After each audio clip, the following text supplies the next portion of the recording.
esta semana va a ser el primer examen.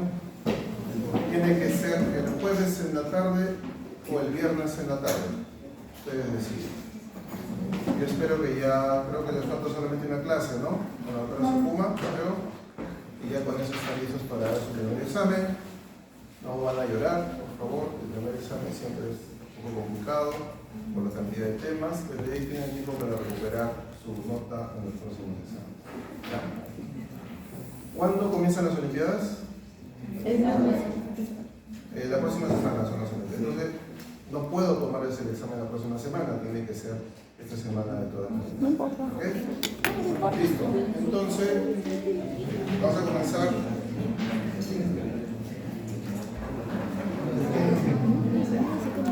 El abdomen agudo es una entidad muy compleja de un conjunto de enfermedades, de patologías localizadas en el abdomen, generalmente menos de 2 semanas, y que se caracterizan por dolor y síntomas gastrointestinales asociados. Hay abdomen agudo médico y abdomen agudo quirúrgico. Obviamente, el abdomen agudo quirúrgico necesita una intervención para que el resultado, el outcome del paciente, sea el adecuado. Cirugía general es como la infantería en emergencia. Entonces el paciente llega, por ejemplo, con un tiempo de enfermedad de 3 días, con dolor en epigastrio o en mesogastro o ilíaca derecha, o a veces es un paciente que tiene dolor en todo el abdomen, ¿no? Y tiene signos de sepsis, o sea, tiene SIRS más dolor abdominal. A veces pacientes con sepsis severa, o sea, con una comorbilidad que está descompensada producto de esta patología. Y un pequeño grupo de pacientes, que es los que nos causan más problemas, son pacientes con shock séptico. Generalmente, cuando un paciente tiene sepsis con inestabilidad hemodinámica, van a llamar al usiólogo, ¿no? La unidad de cuidados intensivos está para tratar pacientes con insuficiencia respiratoria que requieren suplemento de oxígeno, apoyo ventilatorio mecánico, y pacientes hemodinámicamente inestables que van a requerir inotrópicos y otro tipo de manejos invasivos e intensivos, ¿no? Pues bien el nombre lo dice. Sin embargo, normalmente el usuario va a decir, perfecto, yo lo voy a subir a unidad, pero el cirujano que me desfocalice al paciente. ¿Qué quiere decir desfocalizar? Tengo que estar seguro de que no existe ninguna patología intraabdominal que sea la culpable de la descompensación del paciente, porque imagínense subir a UCI, invadirlo al paciente, pero no hemos drenado un absceso hepático, no hemos hecho una resección intestinal, ¿no? Entonces, de nada valdría tanto esfuerzo en la unidad de cuidados intensivos si es que el paciente tiene alguna entidad que requiera un manejo quirúrgico. Entonces, nosotros somos la infantería. Entonces, llega el paciente con dolor abdominal, primero el cirujano le evalúa y dice, mira, sí, esto es una apendicitis. Ahora, para diagnosticar una apendicitis no necesitan gran cosa. Ustedes van a ver bibliografía anglosajona que habla de tomografía para apendicitis, ¿no? Sensibilidad del 90%, especificidad del 90%. Eso no es necesaria tanta tecnología. Basta con una cronología de Murphy, pero bien sacada al paciente. Dolor migratorio, masiporesia, que va en aumento, es un dolor increciendo, que tiene más de 8 horas de evolución en un varón. Probablemente el diagnóstico ya está definido en un 85-90%. En una mujer, quizá le debo tomar una ecografía, pero no para diagnosticar apendicitis, sino para descartar otras patologías ginecológicas que me mostrarán el cuadro. Yo me puedo repetir de 2 cosas, como cirujano general de emergencia. Operar a un paciente cuando no lo necesita, hacerle una laparoscopía, una laparotomía a un paciente y ver que no hay nada, eso se llama blanquear a un paciente, porque es una laparotomía en blanco. O me puedo arrepentir de no operar a un paciente cuando sí lo necesita. ¿De qué me voy a arrepentir más? De no operar a un paciente cuando sí lo necesita. Entonces, si yo decido hacerle una laparoscopía de emergencia a un paciente con dolor abdominal no definido, con diagnóstico no definido, entro al abdomen, perfecto, no hay nada. Si hay un poquito de líquido, absorbe el líquido. Lo biopsio por ahí, alguna lesión que encuentra media extraña.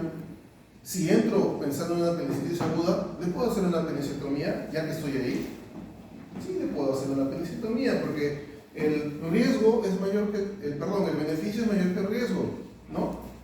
Grabo mi operación por la paroscopía y le demuestro a todos los demás colegas que el abdomen está sano, es un abdomen santo.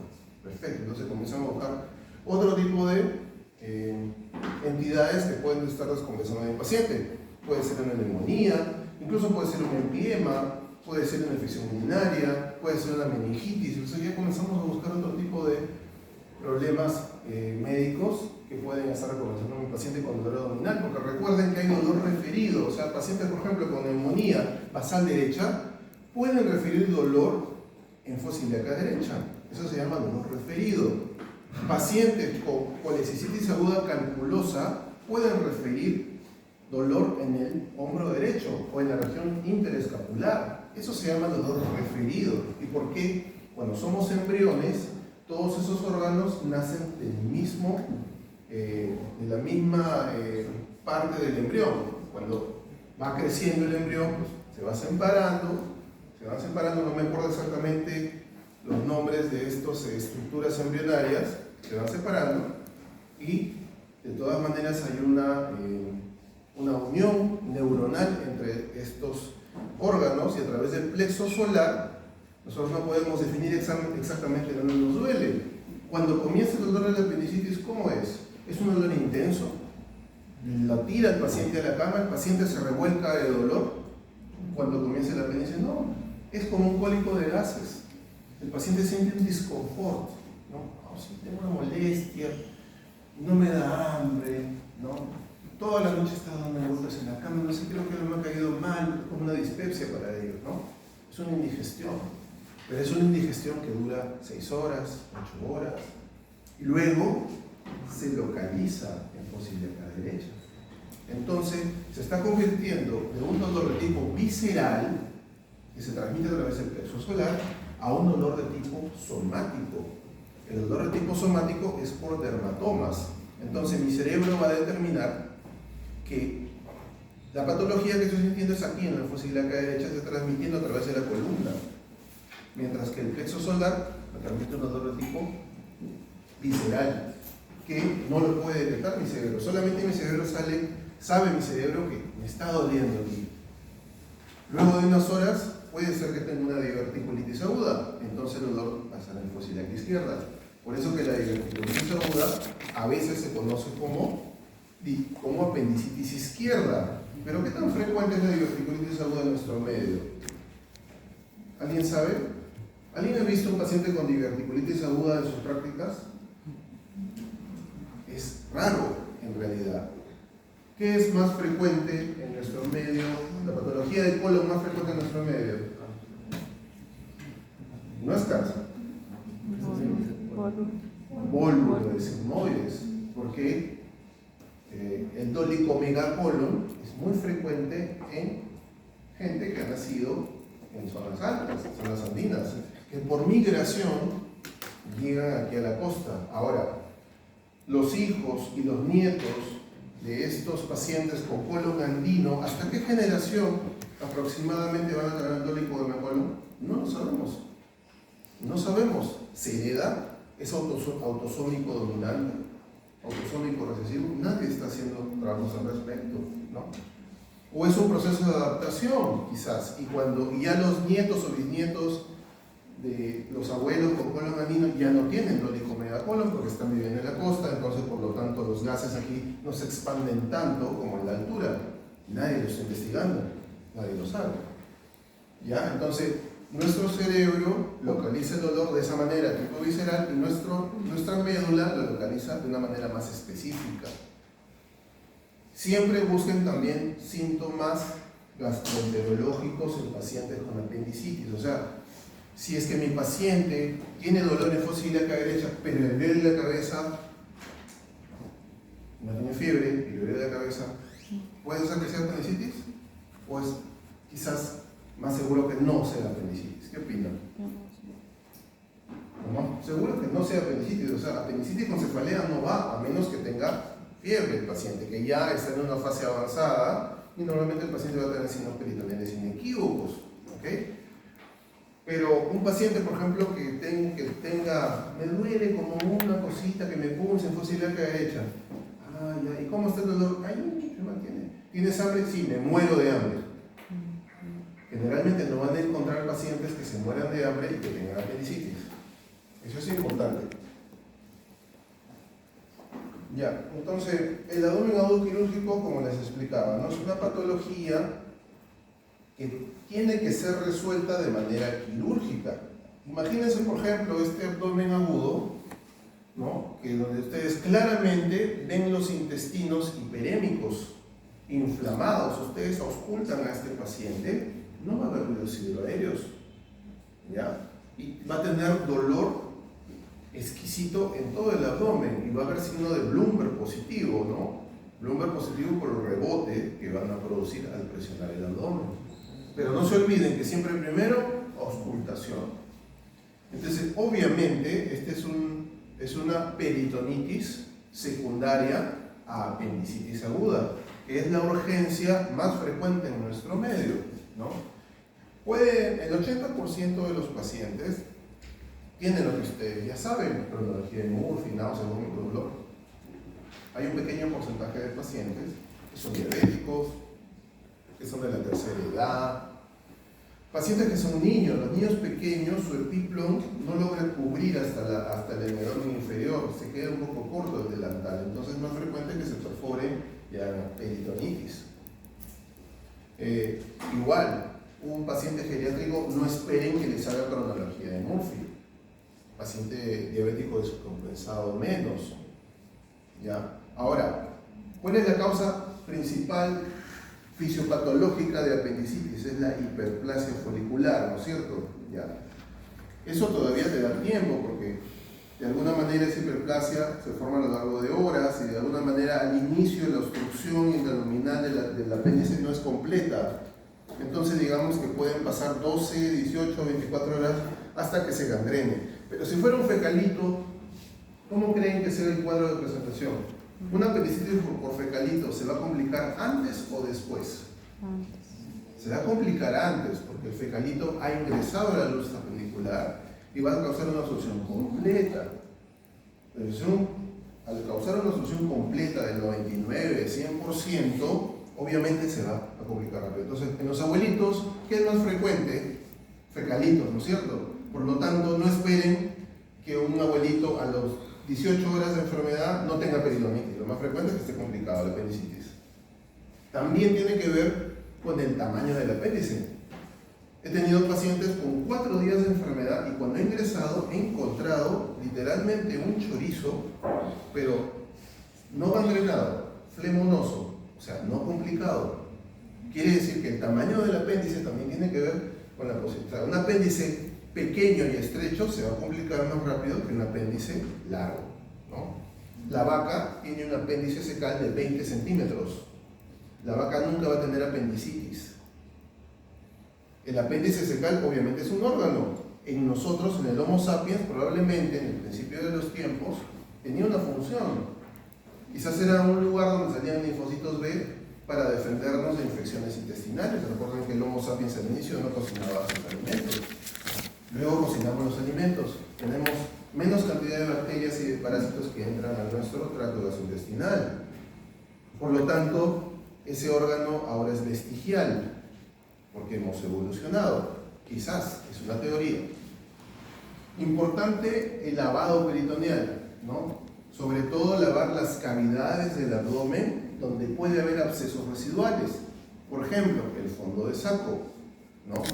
Recto vesical en el hombre, recto uterino en la mujer, Douglas, ¿no? Entonces es importante lavar esos espacios, porque si no, no estoy desfocalizando a mi paciente. Y miren, lavar ahí, muchas veces fallamos los cirujanos en lavar adecuadamente. Ahora, como estoy por la paroscopía, esto me da otra imagen, otro acceso. Pero si estoy en cirugía abierta y soy con una incisión transversa, a veces hago demasiado pequeña la incisión y no voy a poder lavar adecuadamente. O a veces lo hago manualmente, sin ver, ¿no? Tocando. El espacio subdiafragmático también es importante, ¿no? Lavar por encima del hígado, porque puede haber abscesos subdiafragmáticos, postperitonitis. Tenemos que lavar bien esa zona. ¿Listo? Eso se llama desfocalizar al paciente. ¿Ya? Eso se hace porque el abdomen agudo quirúrgico está descompensando a mi paciente. Ahora imagínense a un paciente diabético, descompensado con peritonitis. Manda. Bien. O sea, es un paciente que va a necesitar unidad de cuidados intensivos sí o sí. Y los gérmenes de una apendicitis obviamente son gram negativos, anaerobios y muy virulentos. Son gérmenes que te descompensan rápidamente.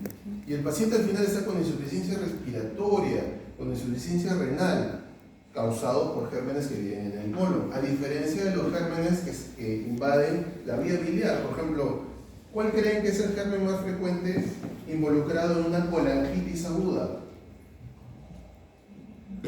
¿Cuál creen? Nuestro amigo, el Escherichia coli, ¿no? Pero no es tan virulento el Escherichia coli como lo podría ser, por ejemplo, el Bacteroides fragilis, que está en el ciego, ¿no? Entonces, el Escherichia coli tiene el paciente colangitis, le haces un drenaje biliar, le pones un antibiótico y el paciente a los 2 o 3 días está excelente. Estos pacientes con peritonitis generalizada, diabéticos, con sepsis severa, pueden estar semanas en la unidad de cuidados intensivos. ¿Okay? Entonces, la sepsis colónica en el abdomen agudo quirúrgico es mucho peor que una sepsis de tipo biliar. ¿Listo? Entonces, toda afección abdominal aguda de evolución rápida, aparición del dolor agudo localizado difuso de al menos 7 días de evolución. ¿Por qué 7 días? Porque un paciente con una patología que es quirúrgica y no lo solucionas después de 7 días, probablemente ya no esté vivo. Entonces tenemos diferentes tipos de abdomen que ustedes van a encontrar en la bibliografía, ¿no? Hemorrágico, a ver, un ejemplo de abdomen agudo hemorrágico.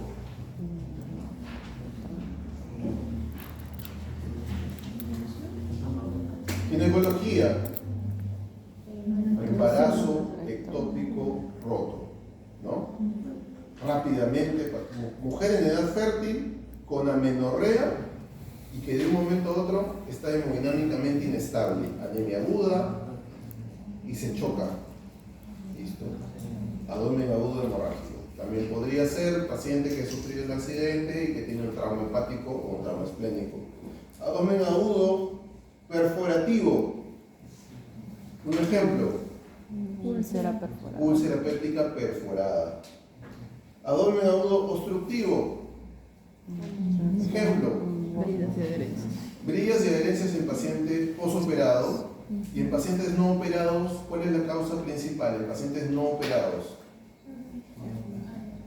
Hernias de la pared abdominal. Es la primera causa de abdomen agudo obstructivo. Abdomen agudo oclusivo vascular. Pacientes cardiópatas, fibriladores, ¿no? El coágulo nace en la aurícula, en el ventrículo, llega a la arteria mesentérica superior, lo ocluye, listo. Abdomen agudo inflamatorio, apendicitis, diverticulitis, colangitis. Y acá están todas las causas, ¿no? Algunas causas que pueden aparecer. ¿Bien? Entonces, ¿necesitamos nosotros tanto tecnología para hacer un diagnóstico en pacientes con abdomen agudo? No necesitamos. Necesitamos semiología, necesitamos criterio, necesitamos experiencia. Es por eso que si alguno de ustedes alguna vez se anima a hacer una residencia en cirugía general, van a ver que va a ser una especialidad bien demandante. Los horarios son militarizados. Ustedes tienen que entrar al hospital 5:30, 6 de la mañana y se van a las 10 de la noche. Tienen que hacer un montón de guardias de noche porque es donde más oportunidades tienen de hacer mano, de operar, de hacer procedimientos. Porque tienen que ver un montón de cosas. Cirugía general es una especialidad a dedicación exclusiva, altamente demandante, físicamente y mentalmente. Y psicológicamente también, porque están ustedes siempre jugando entre la vida y la muerte. Tienen que tener un montón de horas de vuelo. Es por eso que la especialidad de cirugía tiene un alto índice de deserción. Entonces, con esa experiencia, ustedes van a ver miles de pacientes, van a tener miles de pacientes en esos 3 años, ustedes van a estar en la capacidad de determinar abdomen agudo, médico o abdomen agudo quirúrgico. Yo confío más en mi R2 de cirugía que en un médico internista, en descartarme abdomen agudo quirúrgico. Es así, que nosotros vamos enfocados directamente a su descarte.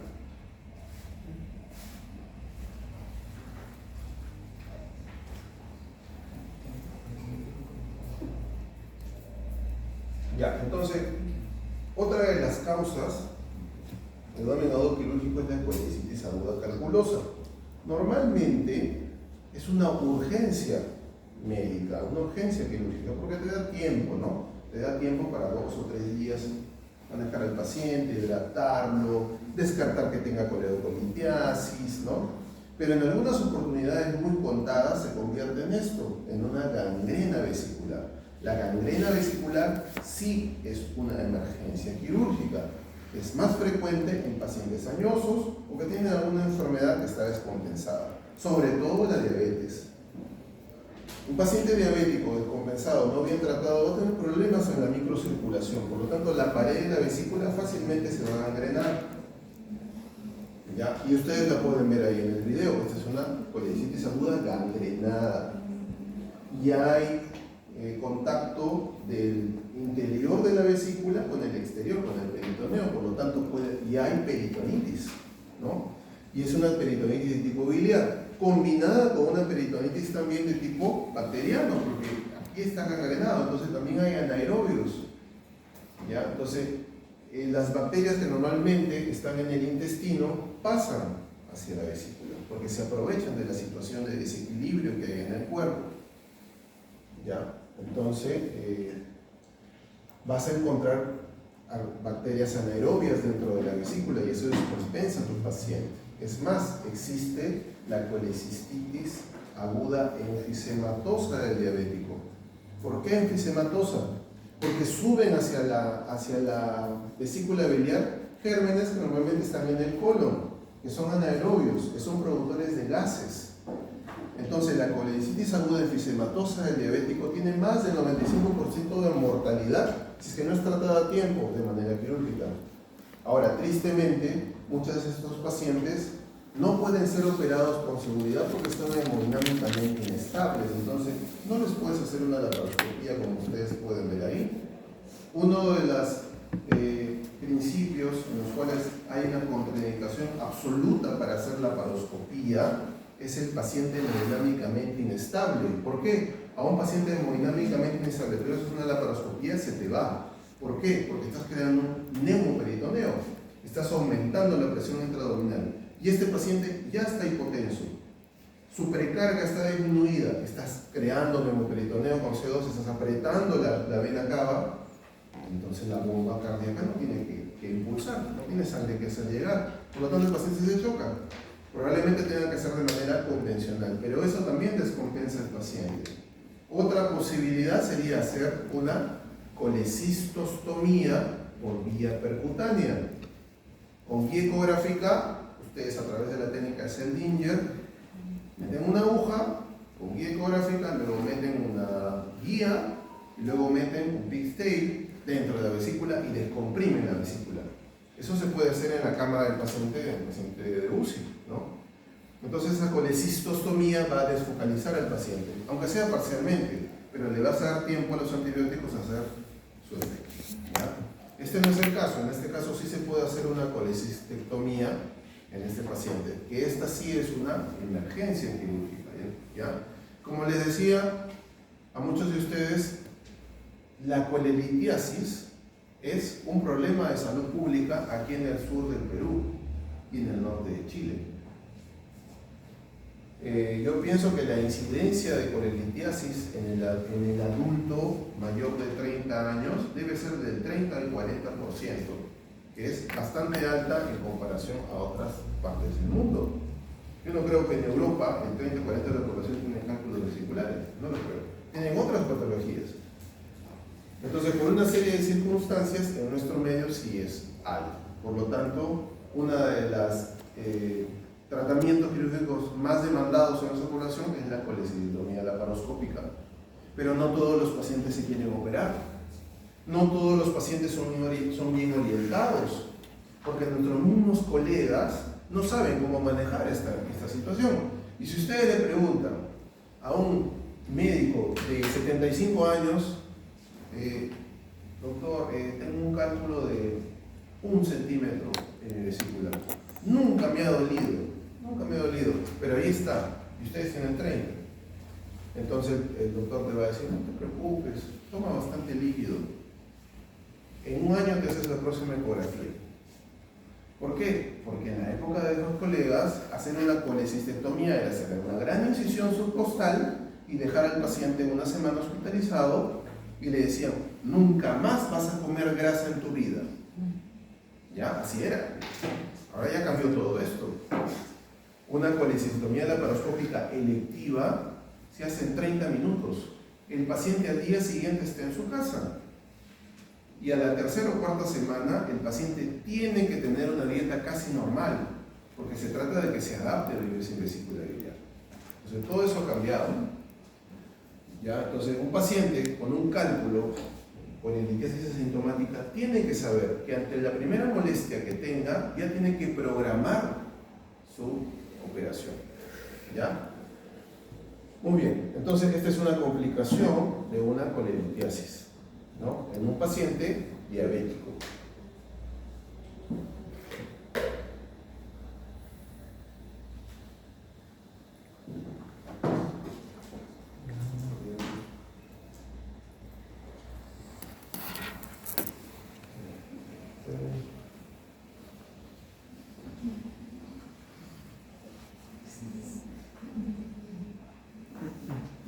Ahora, ¿qué tipo de incisión le hago a mi paciente de emergencia? Tengo a mi paciente con un abdomen agudo, quirúrgico, distendido, contra comprometido. Entonces, no, pobrecito, no le hagas una incisión muy grande, ¿ah? No, lo vas a perjudicar. Hazlo pequeño para que se recupere rápido. Ese es un mal consejo. Si tu paciente está hemodinámicamente inestable, cuando esté anestesiado va a estar peor. Entonces tú tienes que solucionar ese problema rápidamente. Eso se llama control de daños. Ingresas, desfocalizas a tu paciente, coses lo que tengas que coser, amarras lo que tengas que amarrar, cierras la pared en un solo plano, lo mandas a UCI. Tenemos que evitar la triada de la muerte. ¿Se acuerdan cuál es la triada de la muerte? Coagulopatía, acidosis, ¿no? Hipotermia. Tengo que evitar. Entonces no puedo estar 2 horas con mi paciente o 3 horas con mi paciente ahí, con un paciente hemodinámicamente inestable. Le hago control de daños, lo regreso a UCI. Como está desfocalizado, en 2 días va a estar mejor, vuelvo a entrar a sala de operaciones con mi paciente, mejoro las cosas que puedo mejorar y cierro mi pared como la tengo que cerrar.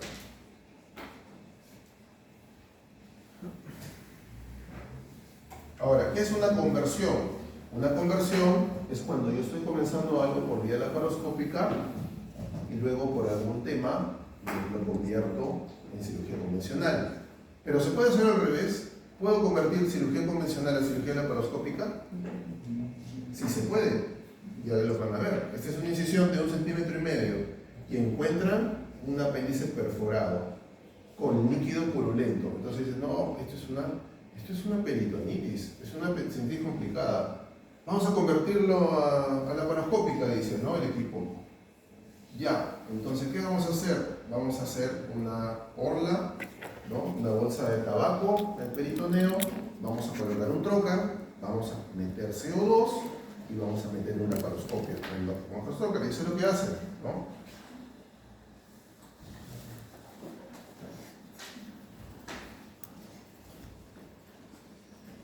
Entonces meten el trocar, amarran alrededor para impermeabilizar y que entre CO2, meten la cámara y realmente sí, es una peritonitis. Ahí está el hígado, la pared y en el medio líquido purulento. Entonces es una peritonitis generalizada, ¿ya? Entonces, ahí está el culpable, ¿no? El apéndice perforado. Entonces, al hacerlo de manera mínimamente invasiva, puedo explorar todo el abdomen, evito grandes incisiones que se pueden infectar, porque mira, yo he encontrado líquido purulento en cavidad. Por lo tanto, según mi clasificación de heridas, ¿qué tipo de herida es? Limpia, limpia contaminada o sucia. Es una herida sucia, porque he encontrado líquido purulento. Tengo un 40% de posibilidad de que se me infecte mi incisión.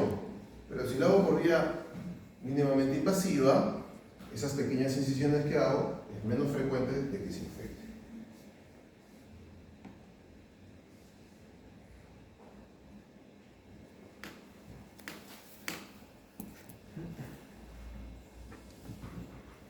Bueno, y acá hay patologías ginecológicas que pueden simular patologías quirúrgicas. Como en este caso, por ejemplo, un gran quiste de ovario derecho, ¿no? Un gran quiste de ovario derecho que está involucrado en un plastrón donde también han encontrado el apéndice, ¿no? Ahí está el apéndice fecal, pero ya tiene signos de congestión. Entonces entran y van a hacer una apendicectomía al mismo tiempo y van a tratar también la parte ginecológica. Se hacen la apendicectomía ahí con la técnica habitual, la ligadura de la base, de exéresis, y luego encuentran estas inclusiones, ¿no? Estas inclusiones de endometriosis, ¿no? Un paciente, era una paciente que sufría de una enfermedad endometriósica no controlada. Y este es un quiste de ovario endometriósico. Entonces también se puede hacer quistectomías al mismo tiempo, ¿no? Entonces, siempre en mujeres en edad fértil, una ecografía para descartar patologías ginecológicas, ¿no? En la medida de lo posible. Pero idealmente, si ustedes tienen ya la cronología y tienen una paciente vomitando y tienen a la paciente con alza térmica y es un dolor que tiene más de 12 horas, ¿no? Entonces, el diagnóstico muchas veces está muy claro, ¿no? Ahora es más fácil encontrar radiólogos, ¿no? Casi siempre en los hospitales nivel 2 se encuentran un radiólogo de guardia o un radiólogo de retén, ¿no? Pero sigue siendo un examen auxiliar, ¿ya? La ecografía sigue siendo un examen auxiliar. Ah, pero la mamá preocupada por su niño, ¿a quién le va a creer más? ¿A ustedes o al ecógrafo? O sea, viene el paciente con un abdomen agudo con cronología de Murphy. Ustedes, no, esto probablemente es una apendicitis, es muy seguro que es una apendicitis.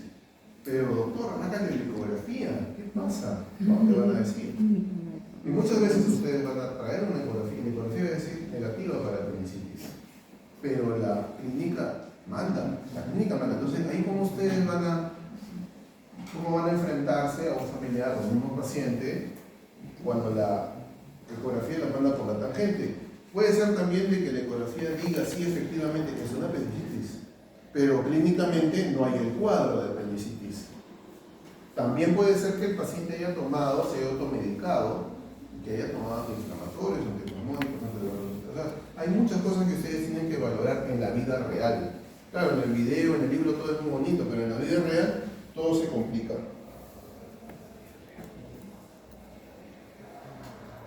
Y a ver alguien que me diga qué patología puede ser.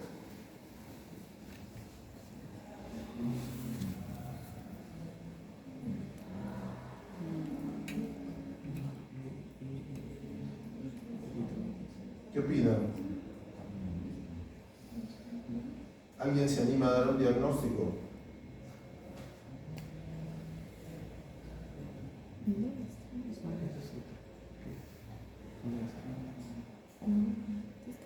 Miren esas inclusiones como gránulos de mijo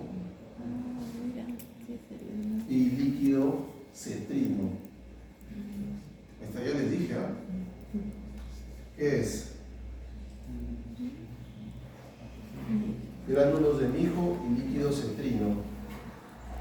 Esa es una tuberculosis enteroperitoneal. Todos los años tenemos un caso así. Paciente con dolor abdominal, obstruido, ¿ya? Pero sin signos de sepsis bacteriana. Entonces este paciente tú lo pegas y haces cualquier cosa en el tejido de su intestino y se abre, se vuelve una desgracia, se vuelve un abdomen hostil, ¿no? A veces es difícil discernir entre un abdomen agudo quirúrgico obstructivo inflamatorio y una TBC enteroperitoneal. Obviamente este problema no lo tienen los gringos, porque TBC en Estados Unidos es raro, en Europa también, pero en nuestro medio, como les digo, 1 o 2 veces al año tenemos este problema de TBC enteroperitoneal. Me ha tocado y probablemente lo siga tocando. Entonces, ¿qué hacemos? Biopsiamos, tomamos una biopsia de la pared, donde nosotros vemos, ¿no?, más gránulas de mijo. Ahí hacemos una biopsia con tijerita, lo mandamos al laboratorio para su confirmación.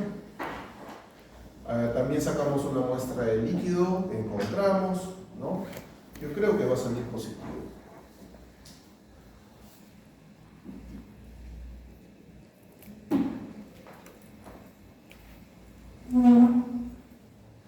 Ya, y este es un caso de un abdomen agudo hemorrágico, ¿no?, causado por un embarazo ectópico, una trompa de falopio, ¿no? La paciente, en este caso no ha habido mucho hemoperitoneo, normalmente sí, no ha estado descompensada, ¿no? Había dolor, es un dolor hemorrágico, ¿no? Entonces, ¿cómo te acercas al diagnóstico? Dolor agudo de enfermedad fértil, ya tiene usted RS, sí, no, al principio se van a negar, pero después van a aceptarlo, le tomas una beta, ya, el diagnóstico está claro, ¿no? Entonces, hacen una salpingectomía, ¿no? Pero el tema no es la cirugía, porque la cirugía, si se dan cuenta, es la misma que hacemos hace 70 años. El tema siempre va a ser el diagnóstico, la semiología, ¿ya? Lo más difícil en medicina no es el tratamiento, sino el diagnóstico.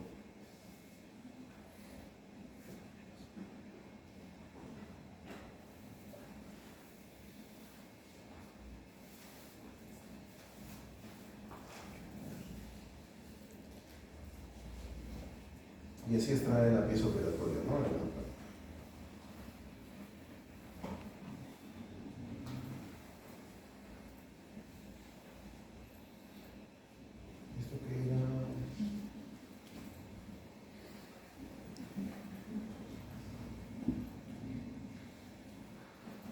Allá, esta es una espina de pescado, ¿no? Un abuelito estaba comiendo pescado, todo feliz, al día siguiente comenzó con dolor abdominal, ¿no? Sino de peritonitis, y era una gran espina de pescado, pasó por el esófago, pasó por el estómago y se atracó en el duodeno, perforando, ¿no? También podría ser una causa de abdomen agudo quirúrgico.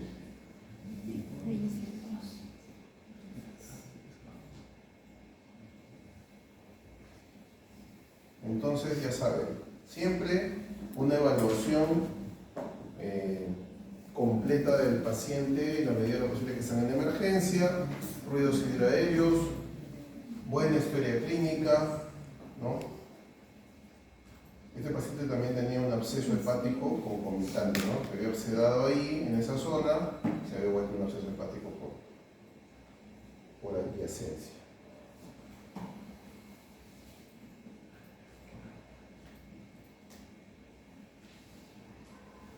Ahora,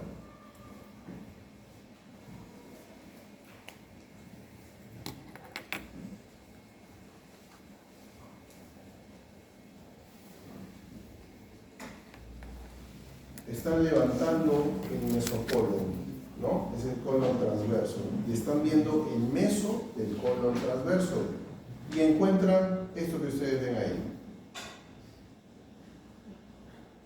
Ese es el ángulo de Treist. ¿Alguien se anima a dar un diagnóstico? Hay un área de saponificación en el meso. Si nosotros atravesamos el meso del mesocolon, ¿a dónde llegamos?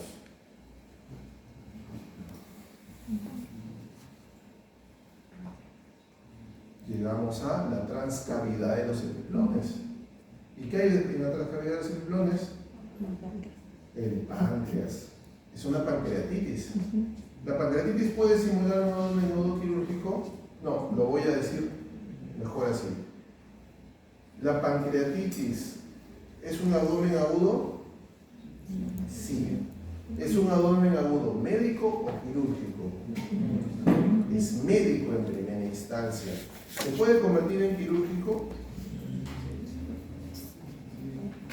Se puede convertir en quirúrgico, pero no a las 2, a las 3, a las 4 semanas. No. Se va a convertir en quirúrgico cuando haya necrosis pancreática y se infecte. Entonces se va a convertir en un absceso pancreático. Entonces voy a tener que hacer una necresectomía y un drenaje del absceso pancreático. Pero en primera instancia, una pancreatitis no es quirúrgica, ¿ya? Pero el problema es que muchas veces no hacemos un buen diagnóstico, ¿ya? Tenemos un paciente con dolor abdominal, tiene 4 días con dolor, pero el páncreas duele un montón, duele en cinturón, posición aumentada, el paciente vomita. No siempre es tan fácil de diagnosticar. A veces es un paciente que tú lo ves, sí, me duele, está distendido, o a veces no, está subocluido, amilasa negativa. Pero recuerden que la amilasa solo dura 48 a 72 horas, y hay que pedir lipasa, pero lipasa no se pide frecuentemente, ¿no? Entonces demoramos en diagnosticar. No, mira, ante la duda mejor ábrelo, y antes era una decisión, nada, perdón.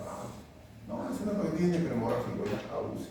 Pero ya lo abriste, ya contaminaste la celda pancreática, ya estresaste a tu paciente, entonces el pronóstico es más sombrío del inicio, ¿no? O al revés, pacientes con una obstrucción intestinal y les encuentran amilasa elevada.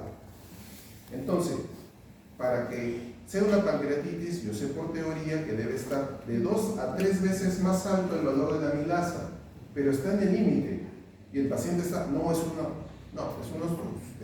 es una pancreatitis, dicen, ¿no? Porque tiene la amilasa alta, pero el paciente está obstruido. Puede ser cualquier cosa obstruido y demoramos en operar al paciente porque tiene la amilasa alta. Recuerden ustedes que la amilasa se puede elevar en caso de obstrucción intestinal también.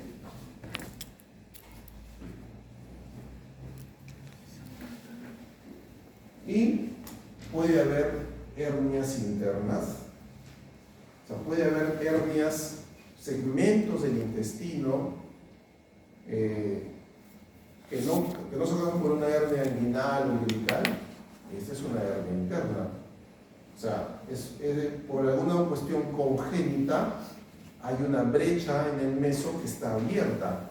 Entonces el intestino rota, ¿no? Y se estrangula. Esta es una necrosis intestinal por hernia interna. En este caso es primaria, ¿no? Es congénita. Pero también, ahora que se hace más cirugía bariátrica, se hace un bypass en Niederrux, se forman brechas artificiales que normalmente deben ser cerradas por el cirujano que hace el bypass en Niederrux, pero si no se logra cerrar por algún motivo o se deja abierta, puede causar esto, ¿no? Necrosis intestinal por hernia interna. Y ustedes pueden ver que hay una brida ahí, ¿no? Una brida que ha provocado que el intestino gire sobre sí mismo y se ahorque y se estrangule. ¿Ya? Entonces, ¿cómo se da esto? Paciente con dolor abdominal intenso, espasmódico, ¿no? Grado de dolor 9 sobre 10, 10 sobre 10, taquicárdico, diaforético. ¿Puede haber leucocitosis? Generalmente sí, con desviación izquierda. Muchos dicen que el lactato se eleva más, entonces en el área de sale el lactato elevado, ¿no? Grande se sospecha porque el paciente, o sea, no mejora con hidratación, ¿no? El dolor persiste, continuo, ¿no? Entonces ustedes deben sospechar. Bueno, hay que abrirlo, dicen ustedes. Hay que explorar a este paciente. Y encuentran a este paciente que, producto de una brida o una hernia interna, tiene necrosis. Es raro, sí, pero entonces, ¿qué es lo que se tiene que hacer aquí? Hay que hacer una resección de este segmento y realizar una anastomosis. La mayoría de veces se puede hacer una anastomosis, salvo que el paciente esté hemodinámicamente inestable, ¿no? Hemodinámicamente inestable y que esté en shock, ¿no? Sería la única contraindicación para hacer una anastomosis, porque ¿qué pasa cuando el paciente está en shock? ¿A dónde se va la circulación? ¿Qué órganos se protegen más? Los órganos diana. ¿El intestino es un órgano diana? No. Entonces, si yo uno este intestino con este intestino, una anastomosis, pero está en shock el paciente, no va a llegar una adecuada circulación a la anastomosis, por lo tanto, la posibilidad de que haya dehiscencia es alta.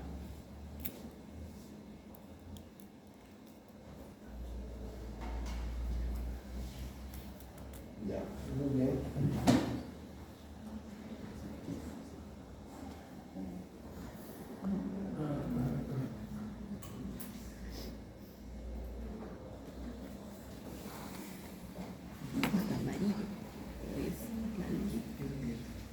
La laparoscopía en un paciente sumamente delgado, por lo tanto van a hacer todo con un solo trocar.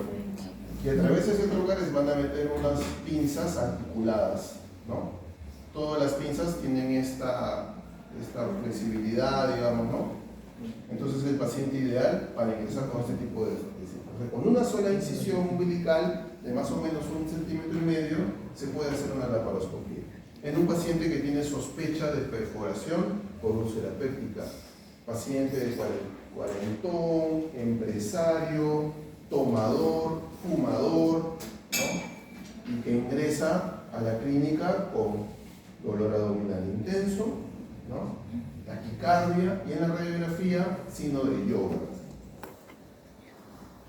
Entonces, como lo quieren hacer con un solo trocar, van a hacer este tipo de sujeción de ligamento, ¿no? Para tener más espacio para trabajar, ¿no? Todas las pinzas que van a usar en esta laparoscopía son especiales, tienen una angulación especial. Incluso el porta tiene una angulación especial.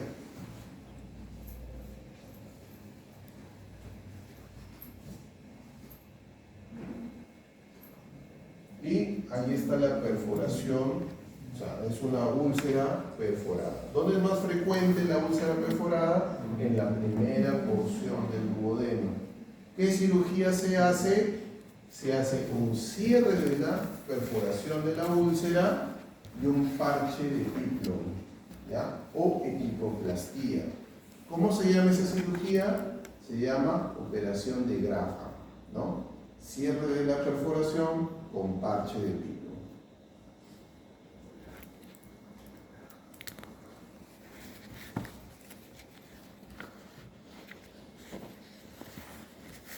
Cerrando.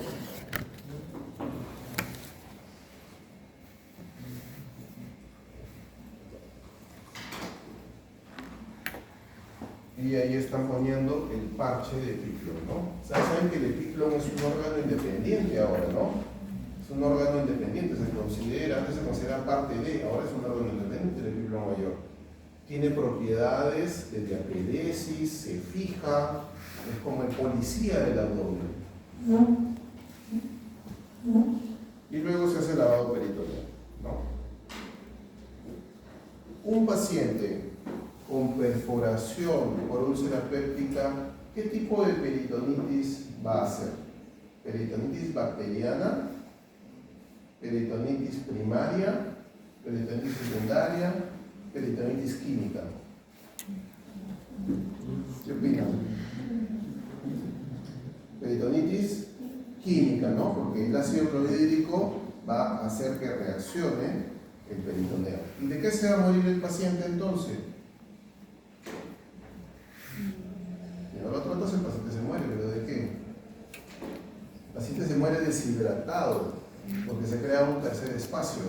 Estás irritando el peritoneo va a producir un montón de líquido, ¿ya? Y ese exceso de líquido va a hacer que el paciente se deshidrate, va a ir todo al extravascular, ¿no? Y en el intravascular no va a quedar nada, pues el paciente se muere deshidratado por la peritonitis química.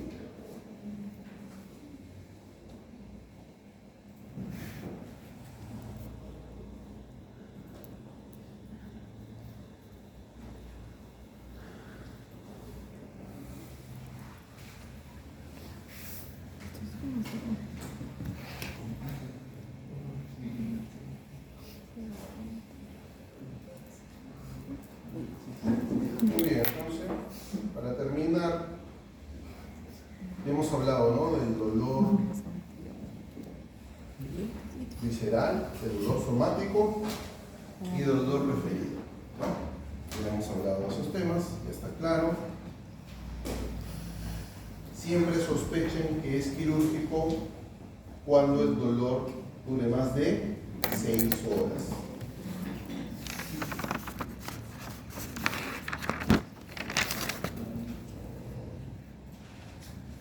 Un ratito se ha lagueado.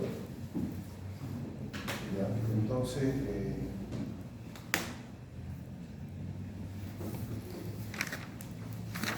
según la localización también podemos inferir qué es lo que qué patología puede ser, ¿no? Y eso requiere repasar nuestra anatomía. Cuando nosotros vemos los esquemas en el libro, ¿no?, todo está muy bonito separadito, ¿no? El hígado por aquí, el vaso por acá, el colon acá. No, en la vida real todo está apiñado en el abdomen, ¿no? Y hay áreas que son tóraco-abdominales y hay áreas que son abdominopélvicas, ¿ya? Abdominopélvicas. Entonces, se requiere entrenamiento.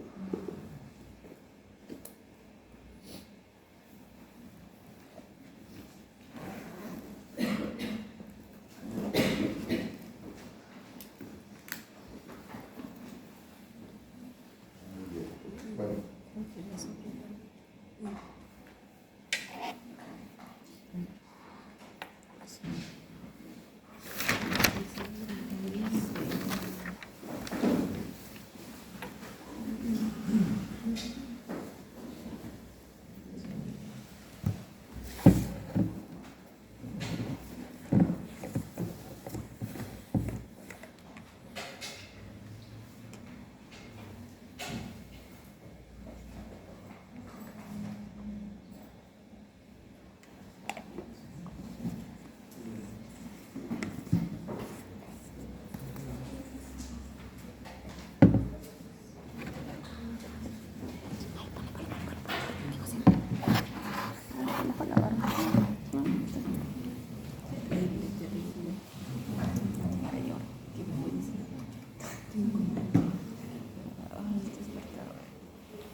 No, pero tengo acá un PowerPoint.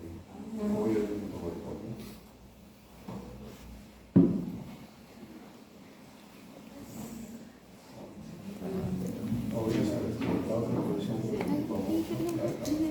Donde se acumula líquido, porque fue un salto súper dramático, no fue nada más, ¿no? Sí, dijo algo, dijo el Bueno, el y el breve resto que la sí. moja. Bueno, pues. Pero solo son dos. Supongo que hay más.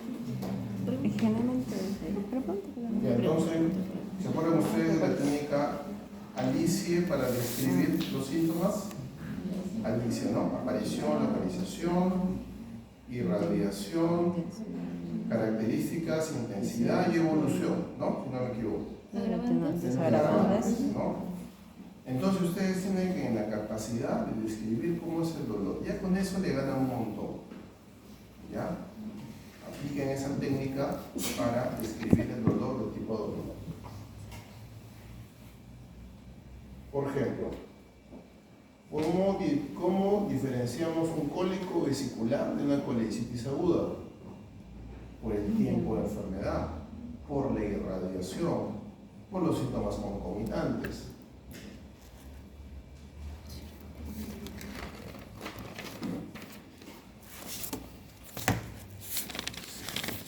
Tengo que ver si mi paciente, ¿no? Por ejemplo, es un paciente que está con hematemesis.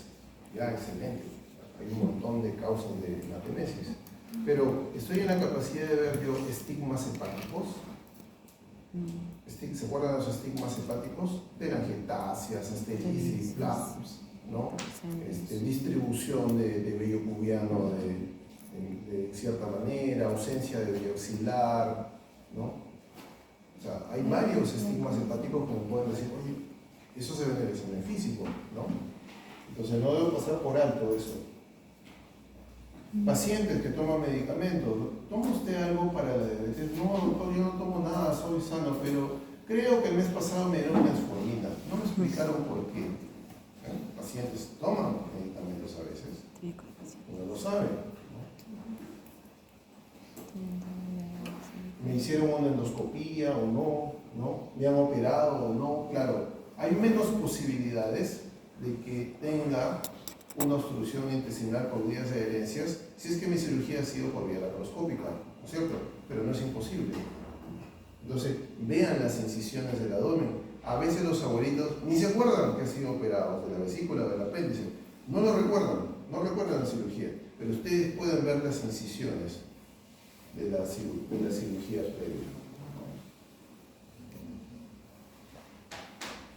Circulación colateral, hernias, ¿no? Esos signos de Kuhn, de Turner, ¿no? ¿Ya? Palpar, es difícil a veces en un paciente joven, deportista, ¿no? Con un músculo abdominal, ¿no? Bastante tonificado. A veces ellos tienen su abdomen en tabla, pero por dolor y el miedo que es ir al hospital. Entonces ustedes tienen que diferenciar si es que ellos mismos están contracturando su abdomen por temor o realmente es una contractura por peritonismo. Muchas veces nosotros no queremos hacer tacto rectal o vaginal, ¿no? Pero es importante en los pacientes que ya están hospitalizados, ¿ya? Evaluar los genitales externos, ¿no? ¿Ya? Y ya no se hace, pero siempre es bueno saber que en algún momento de la historia se hacía lavado peritoneal, ¿no? Se hacía una pequeña incisión en el ombligo con anestesia, se instilaba cloruro de sodio, ponías al paciente en diferentes posiciones, ¿no? Y luego extraías el líquido para ver si encontrabas sangre, si encontrabas leucocitos, obviamente si encontrabas bilis o restos alimentarios de que no sé qué estaba hecho, ¿no? Ese es el lavado peritoneal. Luego ha sido reemplazado por otras técnicas menos invasivas como la ecografía, ¿no? ¿Ya? Ahora, radiografías, ecografías, ¿ustedes saben leer una radiografía de abdomen de emergencia? ¿Están en la capacidad de leer una radiografía? ¿No? Porque al final la bibliografía dice, tómale una radiografía con rayo horizontal, ponga al paciente de cuidado, ya está bien, lo hago, pero y luego estoy en la capacidad de poder ver esa radiografía, puedo evaluar lo patológico si es que no conozco lo normal, puedo ver niveles hidroaéreos, sí, puedo, ya, todo, acá hay niveles hidroaéreos, excelente ya, pero ¿cómo está el paciente? Porque eso me pasa muchas veces, ¿no? Que viene el interno corriendo con una radiografía y me dice, doctor, acá hay niveles hidroaéreos. Ya está bien, pero una jeca severa te puede dar niveles hidroaéreos. Pero eso no quiere decir que el paciente esté obstruido, que tenga una obstrucción intestinal completa. Tenemos que ver al paciente, ¿sí? No hay que pedir tomografías a todos los pacientes, estamos irradiando demasiado a todos los pacientes. ¿A cuántas radiografías equivale tomar una tomografía? Sí. Si es con contraste, 600. Si es sin contraste, por lo menos 100. Entonces, ¿cuántos cánceres estamos generando en los pacientes, ¿no? Pidiendo tomografías, ¿no? La resonancia no es un alcance de todos y demora. Y ya bueno, ustedes conocen cuáles son las etiologías más frecuentes, ¿no? Que pueden encontrar los pacientes. Ahora, paciente con sepsis severa de tipo abdominal tiene que tener sonda nasogástrica, sonda Foley, antibióticos de amplio espectro desde el inicio. Tienes que hidratar bien a tu paciente, valorar bien su diuresis, corregir el medio interno, ¿no? Los exámenes de laboratorio son importantes, pero tampoco vas a esperar un resultado para programar a tu paciente que está gravemente enfermo, ¿no? Y tienes que valorar a tu paciente a ver si necesita una unidad de cuidados intensivos para el posoperatorio. Muy bien. Entonces, hay entidades que pueden simular un abdomen agudo quirúrgico, ¿no? Hay que estar atentos. Si te llaman a las 3 de la mañana por un paciente que está llorando de dolor, revolcándose de dolor, ¿ustedes qué creen? ¿Que es apendicitis o no? Sí. Y tú le dices, pero ¿cómo comenzó el dolor? Comenzó el dolor acá. ¿Y ahora dónde se va? Se va hacia acá, hacia mis genitales, y me duele. Del 1 al 10, 11, doctor 11. ¿Qué es? Es un cólico renal. Aunque les parezca increíble, me hacen interconsultas a las 3 de la mañana por esos pacientes. Por el temor que tienen algunos colegas de poner analgésicos. ¿Ustedes qué opinan de poner analgésicos en un paciente con abdomen agudo? Si un paciente está llorando de dolor, ¿ustedes le pondrían analgésicos? No tiene diagnóstico, pero el paciente dice que le duele un montón. ¿Le pondrían o no le pondrían analgésicos? Claro, el internista les va a decir, no le pongas nada. No le pongas nada hasta que lo vea el cirujano. Absolutamente falso. Si ustedes a una apendicitis aguda le ponen un analgésico, le va a calmar el dolor 1 o 2 horas y después va a aparecer de nuevo. ¿Ya? Va a aparecer de nuevo. ¿Y eso va a interrumpir su diagnóstico? No. No está mal darle analgésico a un paciente. Lo que está mal es darle analgésico y darle de alta. Ustedes le dan analgésico al paciente y lo dejan en observación. Y le piden ensangladorina, y le piden radiografías, y le piden ecografía. ¿Entienden? Ese es el manejo ideal. Pueden darle analgésico a un paciente, no lo van a estar sufriendo el paciente 3 o 4 horas por un cólico renal. Al final, ¿verdad, no? Si era un cólico renal, ya ponle su metamisol y su iosina después de 6 horas, cuando el paciente ya está con casi le da un shock neurogénico por el dolor, ¿no? Eso no está bien, ¿no? Eso no está bien. Hay colegas que sí, que no le dan analgésico, está súper mal, pues. A ver, ¿cuál es nuestra función como médicos? ¿Evitar la muerte o evitar el sufrimiento? ¿No es cierto? Entonces, no está mal dar. A mí me ha pasado, tengo duda diagnóstica, pero el paciente tiene dolor. ¿Qué hago? Ya, entonces soluciono. Ya, entonces, puede ser que sea una apendicitis, pero también puede ser que no. Le voy a dar iosina. No le estoy dando un analgésico, le estoy dando un antiespasmódico. Si es un dolor por su jeca, le va a disminuir el dolor. Si es un dolor por una dispepsia, por algo, le va a disminuir el dolor. Pero si es apendicitis, va a seguir con el dolor. ¿Entienden? Me da tiempo para evaluarlo. Lo bueno de la apendicitis es que va evolucionando a lo largo de las horas. Entonces, si ustedes tienen que dejar a su paciente en observación 3 o 4 horas, lo hacen. Nadie les va a decir nada.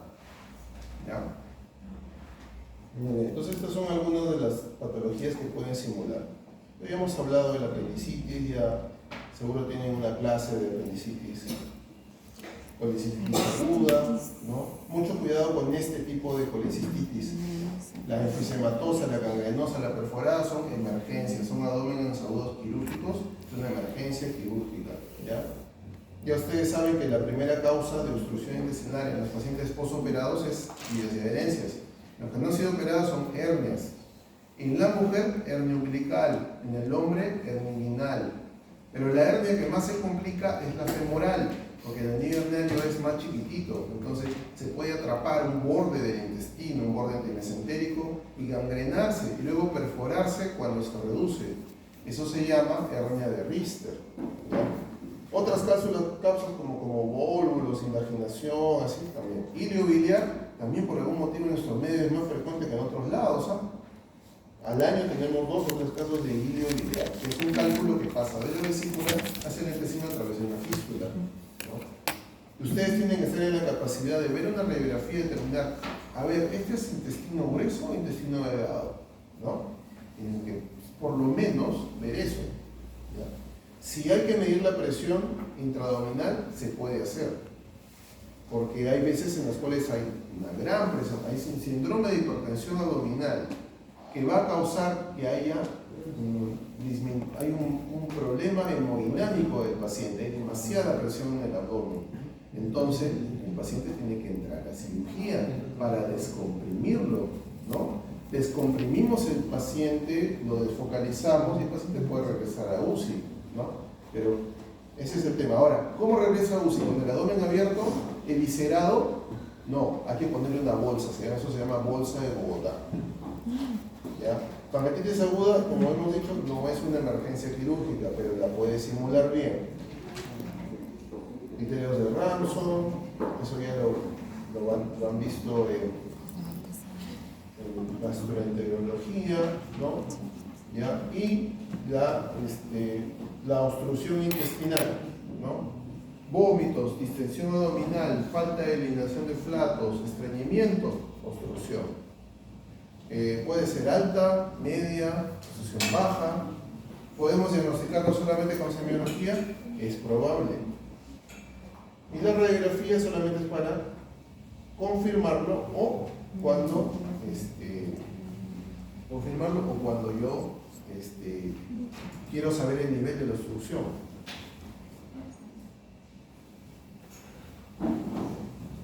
Muy bien. Y a veces hay pacientes que se operan varias veces. Reoperar pacientes de unidad de cuidados intensivos no está mal, porque hay pacientes que necesitan control de daños a demanda. Pero esta imagen que ustedes ven, que prácticamente a la fuerza están cerrando el abdomen, ya no se hace. Se deja el abdomen abierto, se pone una bolsa de laparostomía para evitar de que la intemperie seque sus intestinos, los protege. Entonces, ya no se hacen estos puntos de capitonaje, se deja una bolsa de Bogotá. Se espera que remita el cuadro clínico, que baje la presión intraabdominal y después recién se cierra la parte. ¿Ya? Entonces, es una bolsa de laparostomía cuando hay demasiada presión intraabdominal, síndrome de presión intraabdominal. Ahí está la colocación de la bolsa de laparostomía. Como en el Perú somos pobres, colocamos una bolsa de transfusión, ¿no? Que está estéril, bien estéril, que tiene más o menos el tamaño que nosotros requerimos. ¿Ya? Listo. Ya muchachos, eso nada más.